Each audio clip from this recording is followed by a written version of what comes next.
আরে খাবারটা খা, কতদিন খাবি না? আরে আমার ভাষাটা যদি বুঝতো। বদমাস মানুষ, প্রথমে ধরে আনলো, তারপর আমাকে এত ব্যথাও দিয়ে যাচ্ছে। ড্রিমল্যান্ড জঙ্গলে একটা পঙ্গু সারস থাকত। এক ডানায় পঙ্গু থাকা সত্ত্বেও ওর একটা ভালো গুণও ছিল। ওর ঠোঁট তরোয়ালের মতো ধারালো ছিল। তাই যখনই অন্য সারস ঘুরতে বেরোতো, তার বাচ্চাদের ও দেখাশোনা করত। একদিন পুকুর পাড়ে একটা নেকড়ে বাঘ দেখা যায়। সারস কাকা, এই নেকড়ের সাথে লড়াই তুমি করতে পারবে না, তুমি চলে যাও এখান থেকে। যদি আমি চলে যাই, তোমাদেরকে কে বাঁচাবে? আমি তো যাব না। ততক্ষণে নেকড়ে ওদের কাছে এসে গিয়েছিল। ব্যাস ব্যাস, থামো। আরে ঝগড়া করো না, আগে আমি ছোট বাচ্চাদেরকে খাবো, আর কালকের জন্যে এই পঙ্গু সারসকে রাখবো। এটা বলে নেকড়ে ওদের দিকে এগিয়ে যায়, কিন্তু বাচ্চাদের কাছে পৌঁছানোর আগেই সারস ওর সামনে আসে। নেকড়ে, চলে যা তুই, ভালো হবে না কিন্তু। ওহো, এখন এই পঙ্গু সারস আমার সাথে মোকাবিলা করবে? আচ্ছা, দেখাচ্ছি তোকে। নেকড়ে ওর দিকে লাফিয়ে যায়, কিন্তু সারস সঙ্গে সঙ্গে সরে যায়, আর নেকড়ে একটা পাথরে গিয়ে ধাক্কা খায়। নিজেকে সামলানোর আগেই সারস এসে ওর কোমরে নিজের ঠোঁট দিয়ে হামলা করে। আ ও ও মা গো! সারসের সেই ধারালো ঠোঁটের কারণে নেকড়ের কোমর রক্তে ভরে যায়। আহ, পঙ্গু সারস, দেখে নেব তোকে, পরের বার নিজের গোষ্ঠীকে নিয়ে আসবো। আর এটা বলতেই ও দৌড়ে ওখান থেকে পালিয়ে যায়, আর সব বাচ্চারা এটা দেখে খুব খুশি হয়ে যায়। কিছুক্ষণ পর যখন সারসের দল ফিরে আসে, তো বাচ্চারা তাদের সারসের সাহসিকতার গল্প শোনায়, যেটা শুনে ওরা সবাই খুব খুশি হয়। আর সবাই মিলে সারসকে তাদের খাবার দেয়, যেটা রোজ ওরা করে থাকে। একদিন জঙ্গলে একটা শিকারী আসে, আর পুকুর ধারে পৌঁছাতেই ওর নজর সেই পঙ্গু সারসের ওপর যায়, যে বাচ্চাদের দেখভাল করছিল। হ্যাঁ, পেয়ে গেলাম। ও তক্ষুনি একটা গুলি চালায়, আর সেই গুলি সারসের পঙ্গু পাখনায় গিয়ে লাগে। আহ, আহ, আর ওর খুব কষ্ট হতে লাগে। শিকারী ওর কাছে পৌঁছায়, সঙ্গে সঙ্গে সারসের বাচ্চারা সেখান থেকে পালিয়ে যায়। শেষমেশ সারস ধরলাম। ও সারসকে জালে বেঁধে নেয়, আর ওকে টানতে টানতে টেন্টে নিয়ে যায়। হ্যাঁ, এর ঠোঁটটা ধারালো। ও নিজের হাতে প্লাস্টিকের গ্লাভস পরে নেয়। তারপর সারসকে সেই জাল থেকে বের করে আর একটা খাঁচায় ভরে দেয়। আরে এ কি, এ তো পঙ্গু হয়ে গেছে। শিকারীর মনে হয় যে ওই সারসটা তার গুলির কারণে পঙ্গু হয়ে গেছে, এই জন্য ওর খুব আফসোসও হয়। হুফ, একে তো আমায় ঠিক করতেই হবে। এটা ভেবে ও খাঁচার ভেতরে হাত ঢুকিয়ে সারসের পাখনায় ওষুধ দেয়, আর একটা ইঞ্জেকশন লাগিয়ে দেয়। আহ! বদমাস মানুষ, প্রথমে ধরে আনলো, তারপর আমাকে এত ব্যথাও দিয়ে যাচ্ছে। হ্যাঁ, চলো একে কিছু খেতে দিই। ও সারসের সামনে খাবার দিয়ে দেয়, কিন্তু সারস সেটাকে ছুঁয়েও দেখে না। আরে কি হয়েছে? খাবি না? মনে হয় আমায় খেতে বলছে, কিন্তু এর দেওয়া একটা দানাও তুলবো না। না শিকারীর ভাষা সারস বুঝতে পারছিল, না সারসের ভাষা শিকারী বুঝতে পারছিল। কে জানে কি বলছে। আমি তো খাবার দিলাম, খেয়ে নেবে হয়তো। এটা বলে ও নিজের বিছানায় গিয়ে একটু আরাম করতে লাগে। যখন সারসের দল ফিরে আসে আর সারসকে জঙ্গলে না পেয়ে ওরা সবাই খুব অবাক হয়ে যায়। মা, সারস কাকুকে শিকারি ধরে নিয়ে চলে গেছে। এটা কি করে হলো? ও নিজেকে বাঁচালো না কেন? সে কিছু করতে পারতো, তার আগে তার ডানায় গুলি মেরে তাকে আহত করে দিল, তারপর ওকে টানতে টানতে নিজের সাথে নিয়ে চলে গেল। এটা শুনে সব সারসের খুব কষ্ট হয়।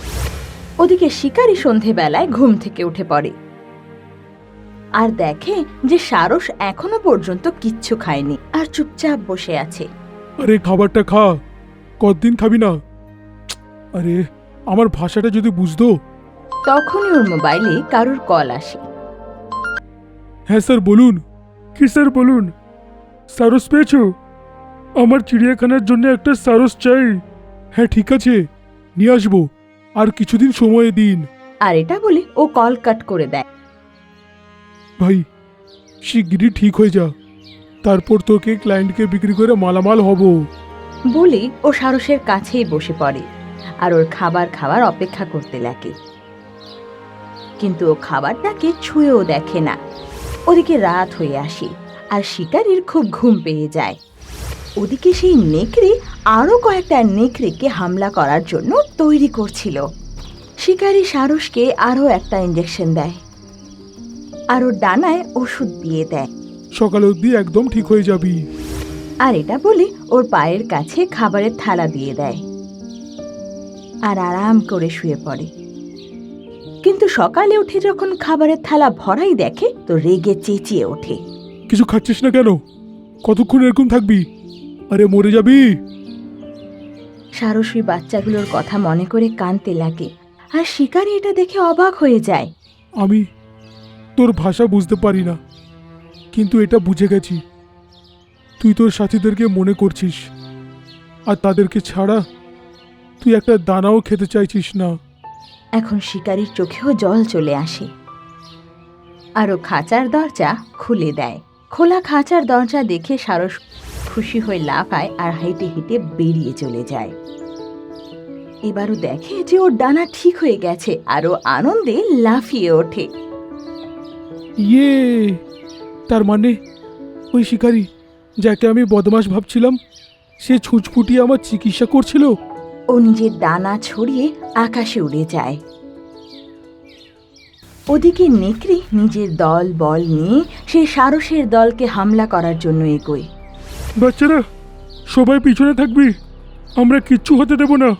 সারস নিজের বাচ্চাদের কভার করে আর ওদের সামনে এসে দাঁড়ায়।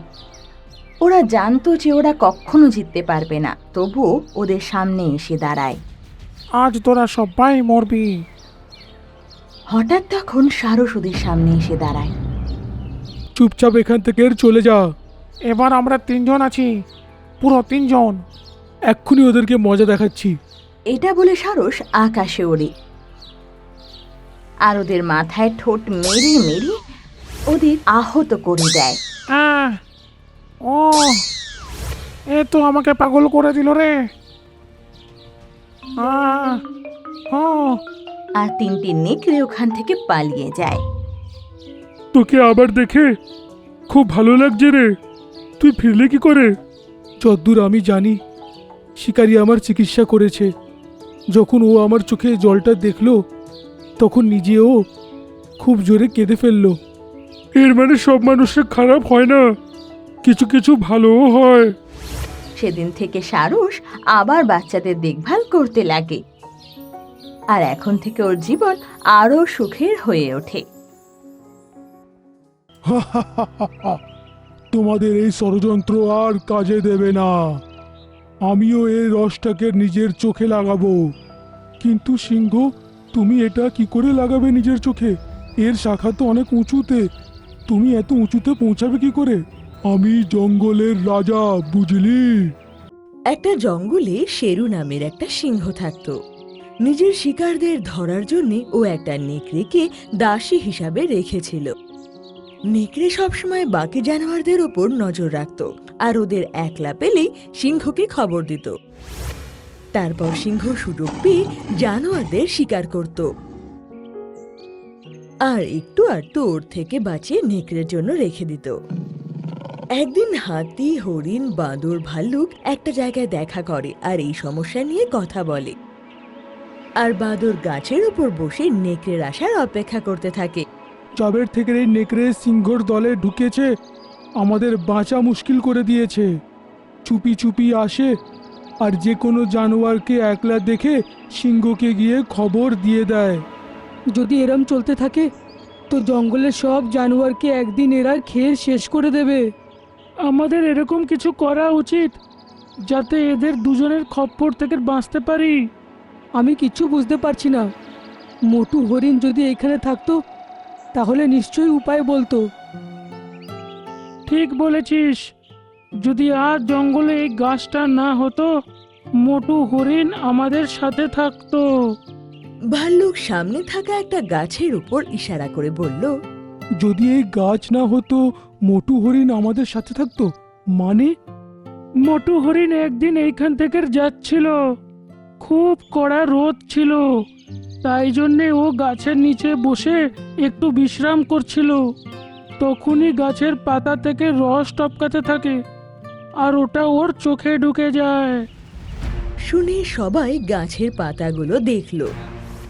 আর হাতি বলল, আরে হ্যাঁ, এর ভেতর থেকে তো রস পড়ছে। এটা শুধু দেখতেই রস, এটা হেভি সাংঘাতিক। মোটুর চোখে এই রস পড়ার কিছুক্ষণের মধ্যেই ও অন্ধ হয়ে গেল। ঠিক তারপর থেকে ওর চিরকালের জন্য দেখা বন্ধ হয়ে গেল।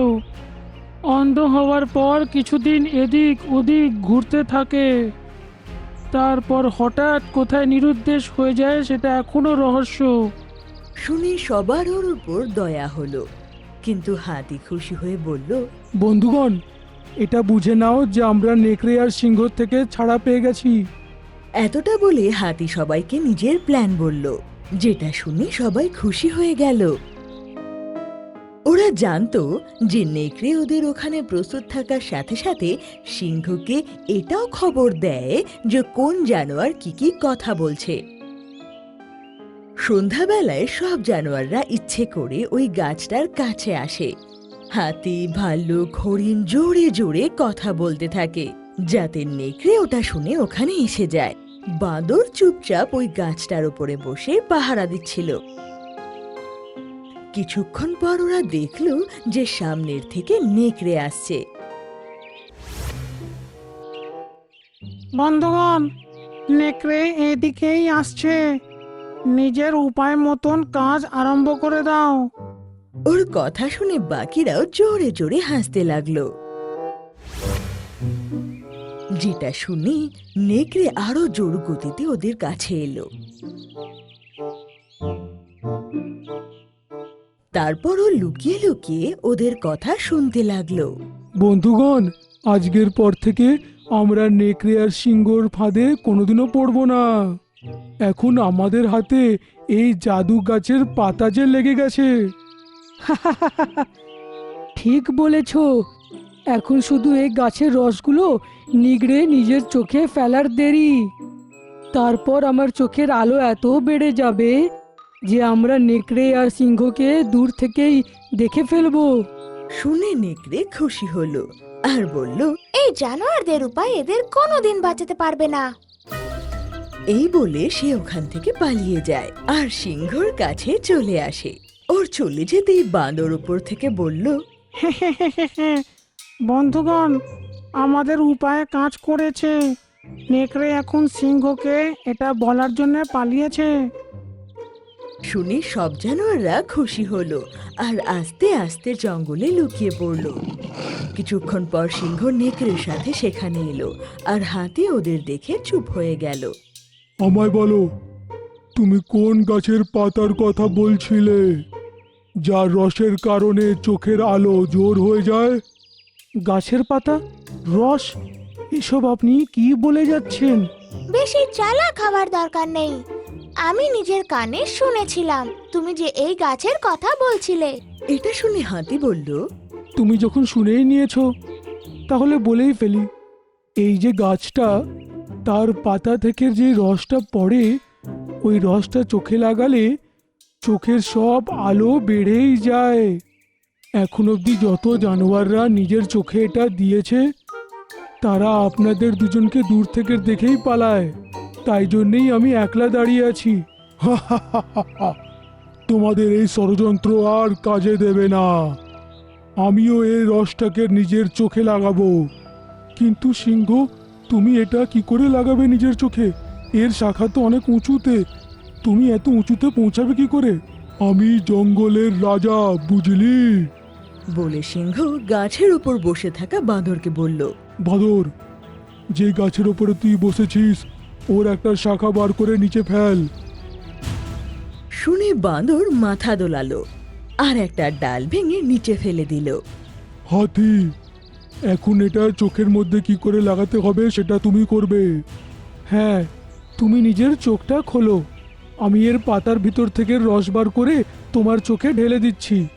শুনে সিংহ বলল। হ্যাঁ, শিগগিরই করো। শুনে হাতি বাঁদরের দিকে তাকিয়ে মুচকি হাসল। তারপর মাটিতে পড়ে থাকা শাখা নিজের সুর দিয়ে তুলল। ওতে অনেকগুলো পাতা ছিল। হাতি সিংহের চোখের উপর নিয়ে গিয়ে নিজের সুর দিয়ে এমন চটকালো যে একটা মোটা রস সিংহের চোখে পড়ে গেল। তারপরও দেরি না করে অন্য চোখেও আরো একটা রস ফেলে দিল। মহারাজ, কেমন লাগছে? হ্যাঁ, খুব আনন্দ, ঠান্ডা ঠান্ডা। সিংহ কিছুক্ষণ চোখ খুলল না আর সেই ঠান্ডার মজা নিতে লাগলো। হঠাৎ ওর চোখে জ্বালা করতে লাগলো, আরো চেঁচিয়ে চেঁচিয়ে গর্জন করতে লাগলো। এটা এটা কি হচ্ছে? কি ব্যথা করছে রে বাবা, আমি কিছু দেখতে পারছি না। আরে বাবা, খুব জ্বালা করছে। এখন যত জানোয়ার লুকিয়েছিল তারা বাইরে বেরিয়ে এলো। সিংহর চোখ তো খুলেছিল, কিন্তু সে কিছু দেখতে পারছিল না। ওই দিক ওদিক ধাক্কা খাচ্ছিল আর পড়ে যাচ্ছিল, আর আবার দাঁড়িয়ে চেঁচায়। এইসব দেখে সব জানোয়ারদের খুব মজা আসছিল। এসব কি হয়েছে? উনি কিছু দেখতে পাচ্ছেন না কেন? এসব আমাদের ষড়যন্ত্র, তোমাদের দুজন থেকে বাঁচার জন্যে। এখন ও দেখতে পারবে না, তুইও কোনোদিনও আমাদের ব্যাপারে বলতে পারবি না। বলে হাতে নেকড়ের ঘাড় নিজের সুর দিয়ে চেপে দিল। আর তারপর বাদর নেকড়ের চোখে ওই রস ফেলে দিল। এখন দুজনেই অন্ধ হয়ে গিয়েছিল, তো সব জানোয়াররা ওদেরকে ওদের মতো ছেড়ে দেয়। তখন হাতি বলল। কি বন্ধুগণ, বুদ্ধি বড় না সিংহ? শুনি সব জানোয়াররা জোরে জোরে হাসতে থাকে আর খুশিতে আনন্দ করতে থাকে।